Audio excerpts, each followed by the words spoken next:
रोखठोक वार्तांकन, रोखठोक बातमी।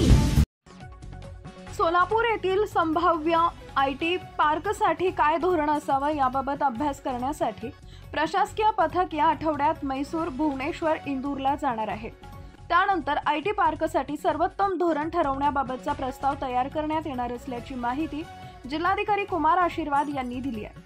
आयटी पार्कसाठी हिरज, कोंडी, कुंभारी, एनजी मिल, होटगी येथील जागांची पाहणी झाली आहे। यातील एक जागा निश्चितीसाठी 20 सप्टेंबर रोजी बैठक होणार असून 30 सप्टेंबर रोजी जागेविषयी अहवाल मुख्यमंत्री कार्यालयाकडे पाठवण्यात येणार आहे। आयटी पार्कसाठी आंतरराष्ट्रीय विमानतळ असणं आवश्यक आहे, मात्र सध्या ते सोलापुरात नाही।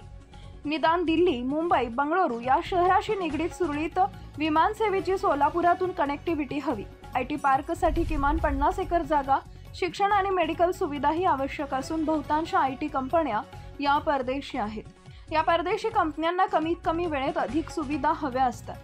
होटगी नजीक सिद्धेश्वर कारखान्यालगत 60 एकर जागेचा पर्याय आहे, परंतु या जागेवर 30 ते 38 मीटरपेक्षा जास्त उंच बांधकाम केल्यास विमान लँडिंगला अडचण येऊ शकते।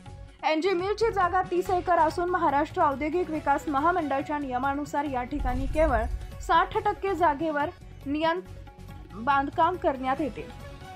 त्यामुळे 15 एकरावर आयटी पार्क सुरू करण्यावर मर्यादा आहे।